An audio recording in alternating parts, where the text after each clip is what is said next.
Well, his record certainly doesn't jump off the screen, or maybe it does, but for all the wrong reasons, Chris.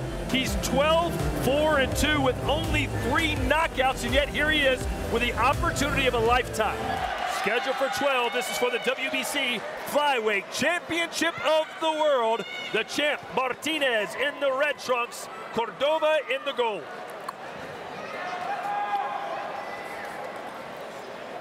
Let's see how Cordova handles the power of Martinez. Some fighters think they can, then the first time they get touched, their entire demeanor changes.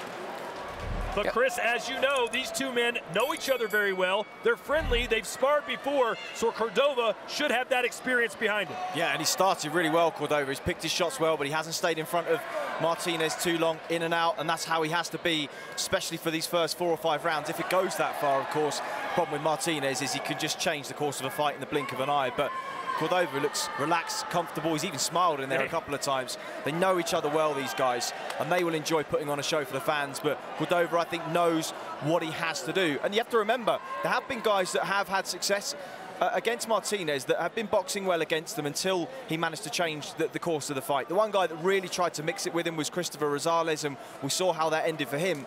But Cordova, as you say, he has got a little bit more information and data on Martinez than any of those guys. And how about Cordova? Well. Excuse me, Chris, going right after Martinez. Not backing down at all, and there's a right hand.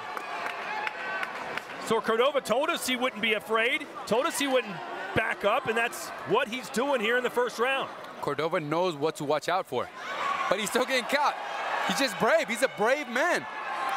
Going up against Martinez, knowing that he has the punching power and still being able to mix it up with him.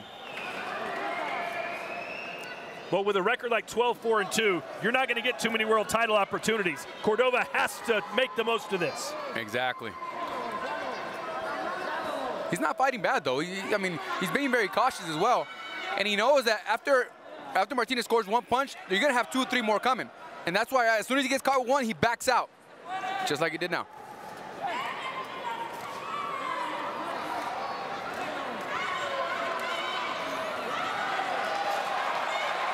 Swing and miss for both guys. Similar style, except for Martinez is more polished, and he knows what he's doing.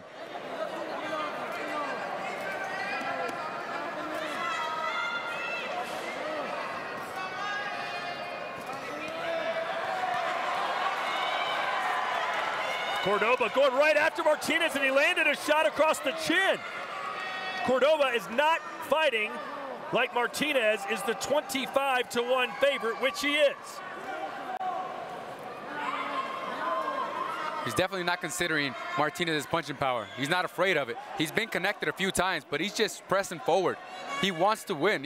He's an entertainer, you can definitely tell. He's taking risks. Ooh, that hook missed by a little bit. That's the thing with Martinez. He literally jumps into every punch. Good uppercut with the right hand for Cordova. El Rey with the left hook.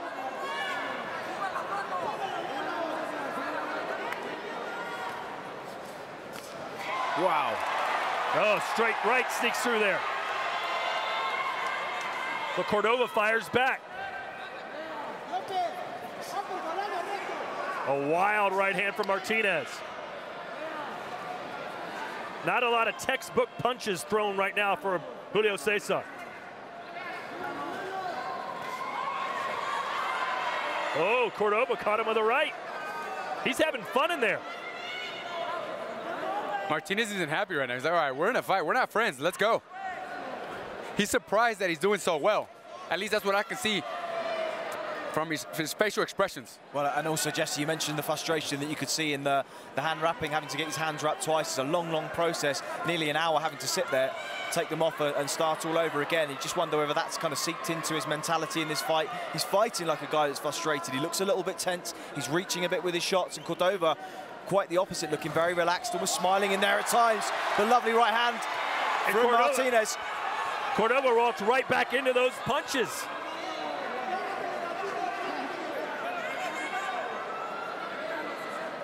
Cordova sure does keep his hands down a lot.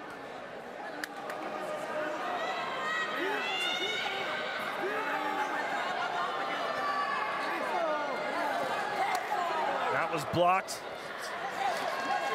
Nice body movement there from Cordova. Oh, what he a got caught with that left hook, and that buckles the knees. Cordova nearly went down. Blood now pouring out of his mouth.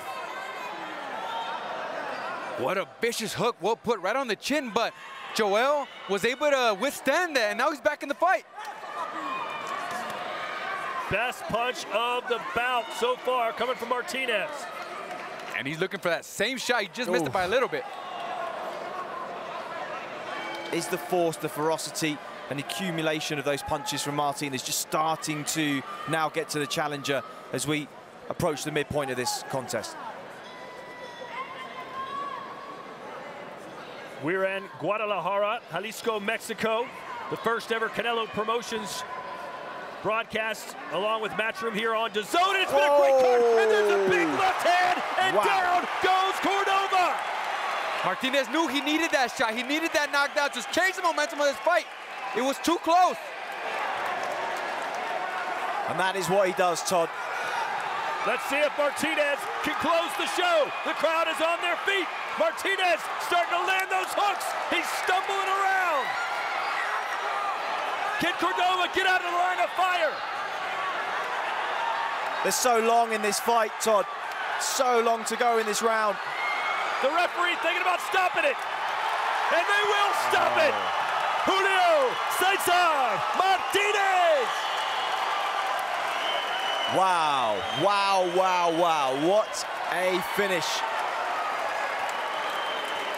He didn't start well in this fight. We have to be honest about that. Cordova started brilliantly, picked his shots well, took the fight to Martinez, but we always knew that was the danger with the champion. At any point, he can land something that could change the course of a fight. He's done it time and time again in his career, and he's done it again here tonight. I'm still just taking this all in because honestly, it was just such a war. And I mean, Cordova had received, right, so many good punches and was able to take it and withstand it, but then automatically, Martinez comes in with one big shot and just takes him out.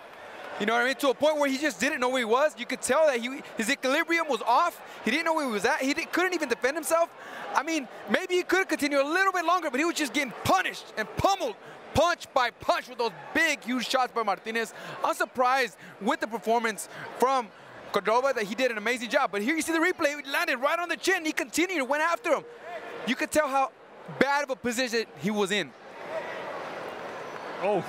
Caught him on the corner of the punch, at the end of the punch, took him down in a vicious way, and this guy is one of the best fighters to ever capitalize on any knockdown. When he has you hurt, he finishes you, and this is what you're witnessing. An action-packed fighter, an entertainer, fighter who doesn't care to get hit, but he's gonna make sure that he lands his own. And Chris, I wonder a lot of times why other fighters don't do this. When you've got a guy in trouble, make the referee make a decision. He was just throwing a barrage of punches, and finally the referee just jumped in there and stopped it, even though Cordova, at least in a moment there, was starting to fight back. Yeah, and I think this is where your reputation as a puncher has to precede you, and a referee has to take that into account, and he's right to do so. We know the kind of damage that Martinez has done to fighters in the past. The referee knows that this isn't an ordinary puncher at 112 pounds. This is probably the biggest puncher in the world at 112 pounds, and you cannot let Joel Cordova take unnecessary punishment, regardless of how brave or how tough he was in there tonight. He was fantastic. He played his part in what's been a terrific night of boxing, but ultimately I think the writing after the knockdown was on the wall for him. A nice job there by Martinez to back out of range. Cordova was trying to grab him and hold on, Jesse. He didn't let him do it. He didn't let him do it. I mean, honestly, at the same time, he wasn't able to come back with his full potential, I guess you can say, because he immediately when he did come back, he didn't have balance on his punches, so it's not like he had any power on it. You know, he was just trying to come back that the way the referee wouldn't stop the fight. But it was very obvious that he was hurt and he hadn't recovered just yet. And what was going to happen was evident. I mean, Martinez was on the kill, was getting ready to finish him, and he did. I think the referee did a good job of stopping it.